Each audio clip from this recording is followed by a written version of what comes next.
Lernoff. First of all, what makes you think you're the person that can beat Russ Feingold? Well, I think I just described my background from the standpoint of manufacturing background, which is, I think, incredibly important. We're losing our manufacturing base. We're losing our ability to export. I figured out how to do it. We actually do it. And as I also said, we're facing fiscal crisis. We're talking numbers. I mean, you've got to have somebody who's pretty comfortable with budgets and numbers and spreadsheets and all that kind of stuff. I am. I mean, I'll be able to take a look at the whole situation, be able to analyze it, and do what I can to try and fix the situation. In your opinion, what's the role of the federal government? Well, I think it's pretty well defined in the Constitution. It should be certainly limited. But one of the things I always harken back to is the reason. I don't like going back in history. Okay, even back in cavemans, I mean, the reason people got together in clans was to protect each other. Okay, I think that's the first order of government. Okay, the national defense, the protection of the people, the security of the borders. I mean, that is the first role of government. But it also, I'm not reflexively anti-government by any means. I'm a small to medium-sized business person. I want the government to have smart and effective regulation to make sure that the free market system continues to operate properly. I don't want to see large companies with monopolistic practices. I think we should invoke antitrust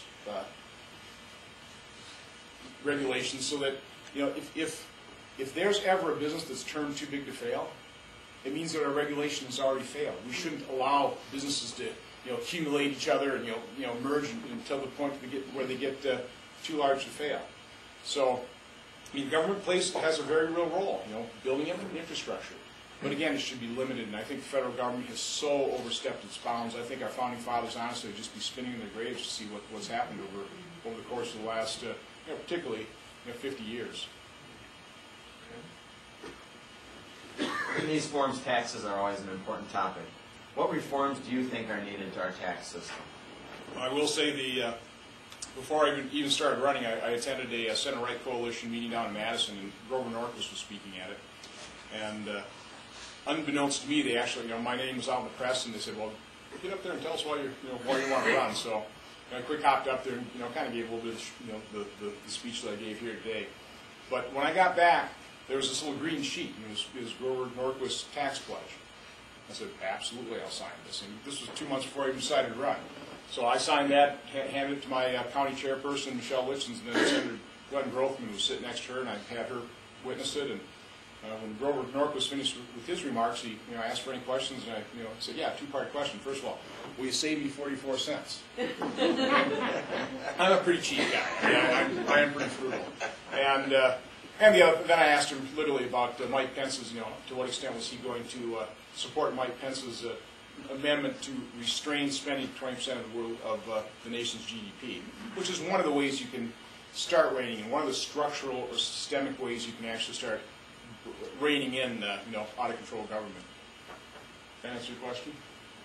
What about, here's the next one. Do you support instituting a consumption tax or a flat tax system? Like, I would certainly prefer more of a flat tax. I mean, my concern about consumption tax, particularly if it's put on top of an already existing income tax, it's extremely easy to raise that and take out huge, again, remove more chunks from the private sector and put in the public sector. It's also probably more aggressive. I mean, I don't have a problem in a flat tax tied to income where it is tied to the people's ability to pay. I mean, I think there's an awful lot of sense to an income tax.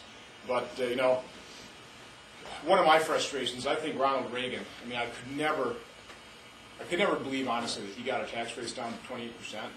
I mean, one of the things I point out, when we actually had that 28% tax rate, for a brief moment of time, we were actually 72% free.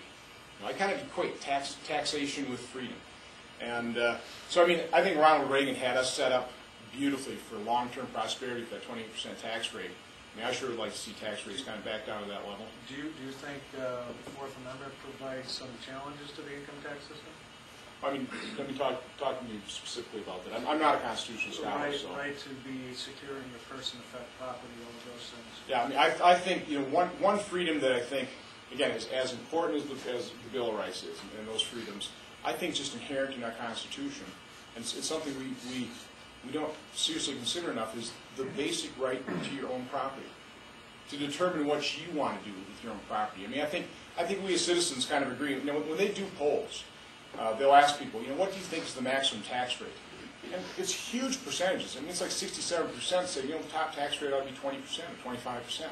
I don't think people really realize how high the top tax rate really is. So, I mean, I really do believe, and I equate our ability to hold on to our own property with freedom. That's why I say, you know, every percent that they increase our taxes, they're taking 1% of our freedom. I think freedom really is economic freedom to a great extent. I mean, there's many aspects of it, but I think the most basic one really is, like I say, the right to control your own property. So let's just say, and this isn't on the list, No, but let's just say you have the opportunity to abolish the IRS and institute a flat tax or a consumption tax. Would you be for that? Oh, I mean, boy, if you could eliminate the IRS, that'd be a wonderful thing. I mean, is it practical? I don't know. I mean, we are so far from that point. I mean, you're gonna have to do this.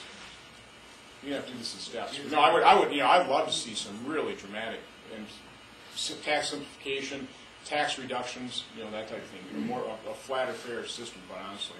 I mean, what harms economic activity is a steeply progressive tax rate. Is that marginal rate on the next dollar of income that really is, you know, creates incentives or disincentives for economic activity. Can you tell us what you believe the Second Amendment means, and how would you protect it if elected? Sure. I mean, truth in advertising, I was raised a fisherman. You know, so yeah, my father was never a hunter, so I was never a hunter. So I mean, I don't own a gun, I own a baseball bat. Just kind of. But I'm absolutely for Second Amendment rights. I think that's inherent in the Constitution, the right to bear arms, and, you know, hunters' rights. I'm also for concealed carry. I mean, it's proven that that works. It reduces crime. I mean, it should be criminals that are fearful for their activity, not law-abiding citizens. So, What do you believe was the reason the founders provided the Second Amendment in writing for? well, it truthfully was so that we could keep government in check. Because I mean, the founders were very afraid of government. You know, they understood the all-powerful nature of a government, and they wanted to keep government in check, and that is why that is the basic right for the right to bear arms. It really wasn't for hunting. It was to you know, keep the government in check. But to kind of follow up with that, what infringements would you support through reasonable restrictions, if any? I mean, you know, like we license cars and stuff. I don't have a real problem in minimal licensing and stuff. I mean, I don't. Again, I'm not a gun owner, so it's not something I've given a great deal of thought about. But I support the right. As a U.S. Senator, you would vote to ratify any treaties the President enters into. Would you support or vote on the UN Small Arms, vote for the UN Small Arms Treaty? I honestly don't. I don't know enough about it to comment. Would you vote for any UN treaty? That's too broad to really answer that. Any UN treaty? Any treaty put out by the United Nations. I mean, you know, I share your skepticism of the United Nations. I mean, I'm certainly not. Well, trust me, it's pretty gross that we have to sit there. You know, we fund the whole thing, and then we get insulted by the United Nations. I mean, it by and large is, you know, it is a joke. Mostly, I mean, you know, you have human rights commissions chaired by Iran. I mean, it's an embarrassment, no doubt about it. Yeah. So I think what he's saying that the UN wants a small arms treaty. If they sign into that, you're circumventing our Second Amendment. Yeah, no, I would not support something like that. In terms of what you're talking. No, I mean, I am not some you know, turning over U.S. sovereignty to world courts. You know, the ICC. No, absolutely not. No, I mean, the U.S. is exceptional. The U.S. is sovereign. It should maintain the sovereignty. I would never vote to, you know, treaties that are going to turn things over. You know, like Kyoto. No, I mean, absolutely not. But again, I mean, you asked the question very broadly, so.